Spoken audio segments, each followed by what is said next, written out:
السلام علیکم ورحمۃ اللہ وبرکاتہ. صبح خیریت سے ہوں گے. آج کی ویڈیو کافی انٹرسٹنگ ہے اور اہم ویڈیو ہے، اور یہ ویڈیو آپ آخر تک ضرور دیکھیے، کیونکہ جو کنڈے بولتے ہیں اپن کھیر پوری بناتے ہیں، اس بارے میں اور اس کی پورا ڈیٹیل یہ ویڈیو میں معلوم ہوگا. کہاں بیٹھ کے کھاتے اور اس سے اپن پانی نہا کے کھانا، اور جہاں بیٹھے وہاں ہاتھ دھونا، ہر اسی کے بارے میں یہ ویڈیو معلوم ہوگا. تو اپن یہ ویڈیو اسٹارٹ کرتے ہیں، آخر تک ضرور دیکھیے، کنڈے کے بارے میں پورا پتہ چلے گا. تو چلیے اپن یہ ویڈیو اسٹارٹ کرتے ہیں.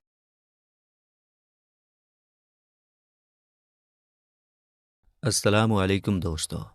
حضرت امام جعفر صادق رحمۃ اللہ علیہ کون ہیں؟ ان کی پیدائش کب اور کہاں ہوئی تھی؟ ان کے لیے رجب کے مہینے میں کنڈے بھرنے کا کیا مقصد ہے؟ کیا اس نیاز کے لیے کھیر پوری کا ہونا ضروری ہے؟ کیا نیاز صرف مٹی کے برتن میں ہی دلائی جا سکتی ہے؟ کیا بغیر غسل کے نیاز کھا سکتے ہیں؟ کیا سورج اگنے سے پہلے ہی نیاز دلانی چاہیے؟ کیا نیاز وہیں بیٹھ کر کھانا ضروری ہے جہاں وہ دلائی گئی ہے؟ حضرت امام جعفر صادق رحمۃ اللہ علیہ نے جب ایک سوکھے ہوئے کھجور کے درخت سے کھجور کھلانے کو کہا تو درخت نے کیا کیا تھا، اور ان کی دعا سے ایک آدمی نے 50 حج کیا. جب 91ویں بار جا رہا تھا تو اس کی موت کیسے ہو گئی تھی؟ اللہ پاک نے مکھی کو کیوں پیدا فرمایا؟ جھوٹ بولنے والے شخص کو کیوں دھوکہ دینے والا کہا گیا ہے؟ بے وقوف آدمی سے دوستی کرنے میں کیا خطرے ہو سکتے ہیں؟ کنجوس شخص مشکل وقت میں کیوں ساتھ نہیں دیتا؟ ان سارے سوالوں کا جواب آپ کو بہت ہی آسان طریقے سے بتائیں گے. ویڈیو بہت ہی دلچسپ ہے، اس لیے پوری ضرور دیکھیں. دوستو، حضرت امام حسین رضی اللہ تعالی عنہ کے پڑپوتے اور بڑے تابعی بزرگ حضرت امام جعفر صادق رحمۃ اللہ علیہ کی پیدائش 17 ربیع الاول 80 یا 83 ہجری کو مدینہ شریف میں ہوئی. یہ دن پیر کا تھا.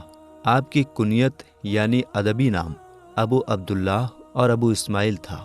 لقب یعنی خاص نام صادق، فاضل اور طاہر تھا. آپ کو صادق اس لیے کہا گیا کیونکہ آپ ہمیشہ سچ بولتے تھے. جیسا نام تھا ویسا ہی آپ کا کردار بھی تھا. حضرت امام جعفر صادق رحمۃ اللہ علیہ کی والدہ محترمہ کا نام مبارک حضرت بی بی ام فروہ بنت قاسم بن محمد بن ابو بکر صدیق رضی اللہ تعالی عنہم ہے، جبکہ آپ کے والد محترم کا نام مبارک حضرت امام محمد باقر بن علی زین العابدین بن امام حسین رضی اللہ تعالی عنہم ہے. یعنی امام جعفر صادق رحمۃ اللہ علیہ والدہ کی طرف سے صدیقی اور والد محترم کی طرف سے حسینی سید ہیں. حضرت امام جعفر صادق رحمۃ اللہ علیہ ایک بڑے تابعی بزرگ ہیں. آپ نے 2 مشہور صحابہ کرام حضرت انس بن مالک اور حضرت سہل بن سعد رضی اللہ تعالی عنہما کی زیارت کی. آپ سے آپ کے بیٹے حضرت امام موسیٰ کاظم، امام اعظم ابو حنیفہ، امام مالک، حضرت سفیان ثوری اور حضرت سفیان بن امیہ رحمۃ اللہ علیہم جیسے بڑے بڑے بزرگوں نے برکت حاصل کی. ایک شخص نے بتایا کہ ہم تابعی بزرگ حضرت امام جعفر صادق رحمۃ اللہ علیہ کے ساتھ حج کرنے جا رہے تھے. راستے میں ہم ایک جگہ کھجور کے سوکھے ہوئے درختوں کے پاس ٹھہرے. امام جعفر صادق رحمۃ اللہ علیہ نے آہستہ سے کچھ پڑھا جو میں نہ سمجھ سکا. پھر آپ نے ان سوکھے درختوں سے فرمایا، اللہ پاک نے تم میں جو ہمارے لیے رزق پیدا فرمایا ہے اس میں سے ہمیں بھی کھلاؤ. اسی وقت میں نے دیکھا کہ کھجوروں کے گچھے آپ رحمۃ اللہ علیہ کی طرف جھک رہے تھے. آپ نے مجھ سے فرمایا، قریب آؤ اور بسم اللہ پڑھ کر کھاؤ. میں نے ایسی مزیدار کھجوریں اس سے پہلے کبھی نہیں کھائی تھیں. ایک آدمی نے حضرت امام جعفر صادق رحمۃ اللہ علیہ سے دعا کے لیے عرض کی کہ اللہ پاک مجھے اتنا مال دے کہ میں بہت سے حج کر سکوں. آپ رحمۃ اللہ علیہ نے دعا کی، اے اللہ پاک اسے بہت زیادہ مال عطا فرما تاکہ یہ اپنی زندگی میں 50 حج کرے. چنانچہ اسے اتنا مال ملا کہ اس نے پورے 50 حج کیے. جب 91ویں بار حج کے لیے مقام زحفہ پہنچا اور غسل کے لیے نہر وغیرہ میں گیا تو پانی کی تیز لہریں اسے بہا کر لے گئیں اور کیا تم چاہتی ہو کہ اللہ پاک تمہاری گائے زندہ فرما دے؟ عورت نے عرض کی، آپ ہم سے اس طرح مذاق کرتے ہیں، حالانکہ میں پہلے ہی مصیبت میں ہوں۔ آپ رحمۃ اللہ علیہ نے عورت سے فرمایا، میں تم سے مذاق نہیں کر رہا۔ پھر آپ رحمۃ اللہ علیہ نے دعا فرمائی اور اس گائے کے سر اور پاؤں کو پکڑ کر ہلایا تو وہ جلدی سے اٹھ کھڑی ہوئی۔ ایک شخص نے مکہ پاک میں ایک چادر خریدی اور ارادہ کیا کہ یہ چادر ہرگز کسی کو نہ دوں گا، بلکہ اپنے انتقال کے بعد تبرک کے طور پر اس کا کفن بناؤں گا۔ اس کا کہنا ہے، جب میں میدان عرفات شریف سے مزدلفہ آیا تو وہ چادر مجھ سے گم ہو گئی۔ مجھے بہت دکھ ہوا۔ جب میں صبح مزدلفہ سے منی شریف کی طرف آیا تو مسجد خیف شریف میں بیٹھ گیا۔ اچانک ایک آدمی جو تابعی بزرگ حضرت امام جعفر صادق رحمۃ اللہ علیہ کے پاس سے آیا تھا، مجھ سے کہنے لگا، آپ کو امام جعفر صادق رحمۃ اللہ علیہ بلا رہے ہیں۔ میں جلدی سے آپ کی خدمت بابرکت میں حاضر ہوا اور سلام عرض کر کے ایک طرف بیٹھ گیا۔ آپ نے میری طرف غور سے دیکھ کر فرمایا، کیا تم یہ پسند کرتے ہو کہ تمہیں تمہاری وہ چادر مل جائے جو تمہاری موت کے بعد کفن کا کام دے؟ میں نے عرض کیا، اے ابن رسول اللہ، وہ تو کافی دنوں سے گم ہو چکی ہے، مل جائے تو کیا بات ہے۔ آپ رحمۃ اللہ علیہ نے اپنے غلام کو آواز دی، وہ چادر لے آیا۔ میں نے دیکھا تو یہ وہی چادر تھی۔ آپ رحمۃ اللہ علیہ نے ارشاد فرمایا، اسے لے لو اور اللہ کریم کا شکر ادا کرو۔ شواہد النبوت میں ہے، تابعی بزرگ حضرت امام جعفر صادق رحمۃ اللہ علیہ کی خدمت بابرکت میں ایک شخص 10,000 دینار یعنی 10,000 سونے کے سکے لے کر حاضر ہوا اور عرض کرنے لگا، حضور، میں حج کے لیے جا رہا ہوں، آپ میرے اس پیسے سے کوئی مکان وغیرہ خرید لیجئے گا تاکہ میں حج سے واپسی پر اپنی اولاد کو لے کر وہاں رہنا شروع کر دوں۔ پھر حج سے واپسی پر وہ شخص آپ رحمۃ اللہ علیہ کی بارگاہ میں حاضر ہوا تو آپ رحمۃ اللہ علیہ نے اس سے فرمایا، میں نے تمہارے لیے جنت میں مکان خرید لیا ہے، جس کی پہلی حد حضور صلی اللہ تعالی علیہ وآلہ وسلم پر، دوسری حد حضرت علی المرتضیٰ رضی اللہ تعالی عنہ پر، تیسری حد نواسۂ رسول امام حسن مجتبیٰ رضی اللہ تعالی عنہ پر، اور چوتھی حد حضرت امام حسین رضی اللہ تعالی عنہ پر ختم ہوتی ہے۔ اور یہ لو، میں نے اسے لکھ بھی دیا ہے۔ یہ خوشخبری سن کر وہ شخص بہت خوش ہوا اور خط لے کر اپنے گھر چلا گیا۔ گھر جاتے ہی وہ شخص بیمار پڑ گیا۔ اس نے وصیت کی کہ اس خط کو میرے انتقال کے بعد میری قبر میں رکھ دینا۔ گھر والوں نے دفن کرتے وقت اس خط کو قبر میں رکھ دیا۔ دوسرے دن دیکھا تو وہی خط قبر کے اوپر رکھا ہوا تھا اور اس کے پیچھے یہ لکھا تھا، امام جعفر صادق نے جو وعدہ کیا تھا وہ پورا ہو گیا، یعنی اسے جنت میں مقام عالی شان مل گیا۔ حضرت امام جعفر صادق رحمۃ اللہ علیہ ایک مرتبہ خلیفہ منصور کے دربار میں تشریف فرما تھے کہ مکھیاں بار بار خلیفہ کے منہ پر بیٹھتی تھیں۔ خلیفہ نے تنگ آ کر عرض کی، اے ابو عبداللہ، اللہ پاک نے مکھی کو کیوں پیدا فرمایا ہے؟ آپ نے خلیفہ کو سبق دینے کے لیے ارشاد فرمایا، تاکہ ظالموں اور مغروروں کو ذلیل کریں۔ اے صحابہ اور اہل بیت سے محبت کرنے والوں، حضرت امام جعفر صادق رحمۃ اللہ علیہ اونچے خاندان کے ہونے کے باوجود عاجزی کے پیکر تھے۔ ایک مرتبہ امام اعظم امام ابو حنیفہ رحمۃ اللہ علیہ کے بڑے شاگرد، بہت بڑے عالم و صوفی بزرگ حضرت داؤد طائی رحمۃ اللہ علیہ نے آپ سے عرض کی، اہل بیت میں سے ہونے کی حیثیت سے مجھے کوئی نصیحت فرمائیے، لیکن آپ رحمۃ اللہ علیہ خاموش رہے۔ دوبارہ عرض کی کہ اہل بیت میں سے ہونے کے اعتبار سے اللہ پاک نے آپ رحمۃ اللہ علیہ کو جو فضیلت بخشی ہے، اس لحاظ سے نصیحت کرنا آپ کے لیے ضروری ہے۔ یہ سن کر آپ رحمۃ اللہ علیہ نے فرمایا، میں تو خود خوف زدہ ہوں کہ کہیں قیامت کے دن میرے جد اعلیٰ محمد رسول اللہ صلی اللہ تعالی علیہ وآلہ وسلم میرا ہاتھ پکڑ کر یہ نہ پوچھ لیں کہ تو نے خود میری پیروی کا حق کیوں ادا نہ کیا، کیونکہ نجات کا تعلق خاندان سے نہیں، اعمال صالحہ یعنی نیکی کے کاموں سے ہے۔ یہ سن کر حضرت داؤد طائی رحمۃ اللہ علیہ رو پڑے کہ وہ ہستی جن کے جد امجد اللہ پاک کے آخری رسول صلی اللہ تعالی علیہ وآلہ وسلم ہیں، جب ان کے خوف خدا کا یہ عالم ہے تو میں کس گنتی میں آتا ہوں۔ حضرت امام جعفر صادق رحمۃ اللہ علیہ بہت اچھے اخلاق والے تھے۔ آپ کے مبارک ہونٹوں پر ہمیشہ مسکان رہتی، لیکن جب بھی حضرت محمد صلی اللہ تعالیٰ علیہ وآلہ وسلم کا ذکر ہوتا تو ان کی شان اور عظمت کے احساس سے آپ کا چہرہ پیلا ہو جاتا۔ آپ کبھی بھی بنا وضو کے حدیث پاک بیان نہیں کرتے تھے۔ آپ ہمیشہ نماز، تلاوت یا خاموشی میں مشغول رہتے۔ آپ کبھی بھی فضول باتیں نہیں کرتے تھے۔ حضرت امام جعفر صادق رحمۃ اللہ علیہ باہری اور اندرونی دونوں علم کے مالک تھے۔ آپ عبادت، محنت اور اللہ کی راہ میں کوشش کرنے کے لیے مشہور تھے۔ امام مالک رحمۃ اللہ علیہ فرماتے ہیں، میں لمبے سمے تک حضرت امام جعفر صادق رحمۃ اللہ علیہ کی خدمت میں حاضر ہوتا رہا۔ میں نے ہمیشہ انہیں 3 عبادتوں میں سے کسی ایک میں مشغول پایا، یا تو وہ نماز پڑھ رہے ہوتے، یا قرآن کی تلاوت کر رہے ہوتے، یا پھر روزہ رکھے ہوئے ہوتے۔ حضرت امام جعفر صادق رحمۃ اللہ علیہ اتنی عظمت و شان کے مالک ہونے کے باوجود موت کو یاد کرتے۔ آپ رات کو قبرستانوں میں تشریف لے جایا کرتے اور فرماتے، اے قبر والو، کیا بات ہے کہ میں تم لوگوں کو پکارتا ہوں تو تم کوئی جواب نہیں دیتے ہو؟ پھر آپ رحمۃ اللہ علیہ فرماتے ہیں، افسوس میرے اور تمہارے بیچ پردہ ہو گیا ہے، لیکن آئندہ میں بھی تمہارے ہی جیسا ہو جانے والا ہوں۔ آپ رحمۃ اللہ علیہ یہی فرماتے رہتے، یہاں تک کہ صبح صادق ہو جاتی تو آپ رحمۃ اللہ علیہ نماز فجر کے لیے مسجد میں تشریف لے جاتے۔ آپ رحمۃ اللہ علیہ فرماتے ہیں، اے انسان، جس چیز کو کھو دیا ہے اس پر کیوں غم کرتا ہے؟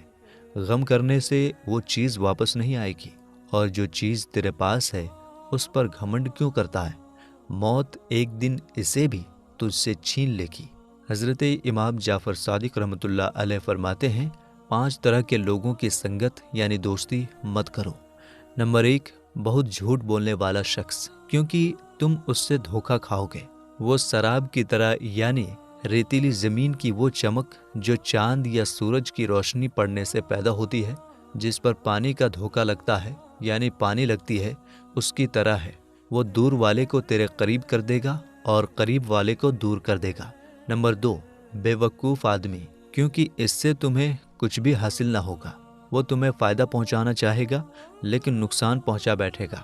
نمبر 3، کنجوس شخص، کیونکہ جب تمہیں اس کی زیادہ ضرورت ہوگی تو وہ دوستی ختم کر دے گا۔ نمبر 4، بزدل آدمی، کیونکہ یہ مشکل وقت میں تمہیں چھوڑ کر بھاگ جائے گا۔ نمبر 5، فاسق، کیونکہ وہ تمہیں ایک لقمے یا اس سے بھی کم قیمت میں بیچ دے گا۔ کسی نے پوچھا کہ لقمے سے کم کیا ہے؟ آپ رحمۃ اللہ علیہ نے فرمایا، لالچ رکھنا اور اسے نہ پانا۔ صدر الشریعہ حضرت علامہ مفتی محمد امجد علی اعظمی رحمۃ اللہ علیہ فرماتے ہیں، ماہ رجب میں کچھ جگہوں پر حضرت امام جعفر صادق رحمۃ اللہ علیہ کو ایصال ثواب کے لیے پوریوں کے کنڈے بھرے جاتے ہیں۔ یہ بھی جائز، مگر اس میں بھی اسی جگہ کھانے کی کچھ لوگوں نے پابندی کر رکھی ہے، جو کہ غلط پابندی ہے۔ اس کنڈے کے بارے میں ایک کتاب بھی ہے جس کا نام داستان عجیب ہے۔ اس موقع پر کچھ لوگ اسے پڑھواتے ہیں۔ اس میں جو کچھ لکھا ہے اس کا کوئی ثبوت نہیں، وہ نہ پڑھی جائے۔ فاتحہ دلا کر ایصال ثواب کریں۔ اسی طرح 10 بیویوں کی کہانی، لکڑہارے کی کہانی اور جناب سیدہ کی کہانی سب من گڑنت قصے ہیں، ان کو نہ پڑھا کریں۔ اس کے بجائے سورہ یاسین شریف پڑھ لیا کریں۔ حدیث پاک کے مطابق 10 قرآن ختم کرنے کا ثواب ملے گا۔ یہ بھی یاد رہے کہ کنڈے ہی میں کھیر کھانا کھلانا ضروری نہیں، دوسرے برتن میں بھی کھا اور کھلا سکتے ہیں، اور اسے گھر سے باہر بھی لے جا سکتے ہیں۔ بے شک نیاز و فاتحہ کی اصل یعنی بنیاد ایصال ثواب ہے، اور کنڈے کی نیاز ایصال ثواب کی ایک قسم ہے۔ ایصال ثواب یعنی ثواب پہنچانا قرآن کریم و احادیث مبارکہ سے ثابت ہے۔ ایصال ثواب دعا کے ذریعے بھی کیا جا سکتا ہے، اور کھانا وغیرہ پکا کر اس پر فاتحہ دلا کر بھی۔ اس کو ناجائز کہنا شریعت پر افتراء یعنی تہمت باندھنا ہے۔ ناجائز کہنے والے پارہ 7 سورہ مائدہ کی آیت نمبر 87 میں بیان کردہ حکم الہی سے عبرت پکڑیں۔ چنانچہ ارشاد ہوتا ہے، جس کا ترجمہ ہے، اے ایمان والو، حرام نہ ٹھہراؤ وہ ستھری چیزیں کہ اللہ نے تمہارے لیے حلال کی، اور حد سے نہ بڑھو، بے شک حد سے بڑھنے والے اللہ کو ناپسند ہیں۔ فرمانے حضرت عبداللہ بن مسعود رضی اللہ تعالی عنہ، وہ چیز جس کو مسلمان اہل علم و اہل تقوی اچھا سمجھیں وہ اللہ کے نزدیک بھی اچھی ہے۔ حضرت مفتی احمد یار خان رحمۃ اللہ علیہ فرماتے ہیں، امام جعفر صادق رحمۃ اللہ علیہ کی فاتحہ کرے کہ اس کی برکت سے بہت سی اڑی یعنی اٹکی ہوئی مصیبتیں دور ہو جاتی ہیں۔ حضرت امام جعفر صادق رحمۃ اللہ علیہ کے ایصال ثواب کے لیے مسلمانوں میں کنڈے کی رسم مشہور ہے۔ کنڈے کے مشہور ہونے کی وجہ میں نے ابھی تک نہیں پڑھی ہے، لیکن میرا انوبھو یہ ہے کہ بنا پالش کیے ہوئے مٹی کے کنڈے جن میں چھوٹے چھوٹے چھید مسام ہوتے ہیں، ان میں کھیر جمانے سے کھیر زیادہ سوادشٹ بنتی ہے۔ کچھ لوگ کچن میں بنا پالش کی ہوئی کوری مٹی کی چھوٹی چھوٹی کٹوریوں میں کھیر جما دیتے ہیں۔ ان کٹوریوں میں بنی کھیر بہت سوادشٹ لگتی ہے، لیکن اگر اسٹیل کے برتن میں کھیر جمائی جائے تو اس کا سواد اتنا اچھا نہیں ہوتا جتنا مٹی کے برتن میں ہوتا ہے۔ راہ خدا میں دی جانے والی چیز نیاز اور فاتحہ جتنی لذیذ ٹیسٹی چیز پر ہوگی اتنا ہی ثواب زیادہ ملے گا اور مسلمان کے دل میں خوشی زیادہ ہوگی۔ کنڈوں کی نیاز جس نے شروع کی ہوگی وہ ان چیزوں کو سمجھتا ہوگا، پھر چلتے چلتے لوگ کنڈوں کی حکمت بھول گئے اور نام باقی رہ گیا۔ امام جعفر صادق رحمۃ اللہ علیہ کی نیاز کسی بھی حلال چیز پر کر سکتے ہیں۔ کچھ پکائے کھائے بغیر فقط درود شریف پڑھ کر بھی ایصال ثواب کیا جا سکتا ہے۔ پورے ماہ رجب میں بلکہ سارے سال میں جب چاہیں ایصال ثواب کے لیے کنڈوں کی نیاز کر سکتے ہیں۔ البتہ مناسب یہ ہے کہ 15 رجب المرجب کو رجب کے کنڈے کیے جائیں، کیونکہ یہ آپ کا یوم عرس ہے، جیسا کہ فتاوی فقیہ ملت جلد 2 صفحہ 265 پر ہے۔ حضرت امام جعفر صادق رحمۃ اللہ علیہ کی نیاز 15 رجب کو کریں کہ حضرت کا وصال 15 ہی کو ہوا ہے، تو آپ نے جان لیا کہ نیاز دلانے کے لیے کھیر پوری کا ہونا ضروری نہیں، آپ کسی بھی چیز سے نیاز دلا سکتے ہیں۔ اور نیاز دلانے کے لیے مٹی کے برتن کا ہی ہونا ضروری نہیں، آپ کسی بھی برتن میں نیاز دلا سکتے ہیں۔ اور ہاں، بغیر غسل کے بھی نیاز کھا سکتے ہیں۔ یہ ایک غلط فہمی ہے کہ غسل کے بنا نہیں کھا سکتے۔ اور آپ کسی بھی سمے نیاز دلا سکتے ہیں، سورج اگنے سے پہلے کی شرط صحیح نہیں ہے۔ اور آپ نیاز کہیں بھی بیٹھ کر کھا سکتے ہیں۔ فیضان جعفر کے 9 حروف کی نسبت سے 9 فرامین امام جعفر صادق رحمۃ اللہ علیہ۔ نمبر 1، اللہ تمہیں کسی نعمت سے نوازے اور تم چاہتے ہو کہ وہ نعمت ہمیشہ تمہارے پاس رہے تو اس پر زیادہ سے زیادہ شکر ادا کرو۔ نمبر 2، اگر تمہیں رزق میں دیری محسوس ہو تو استغفار یعنی استغفر اللہ کی کثرت کرو۔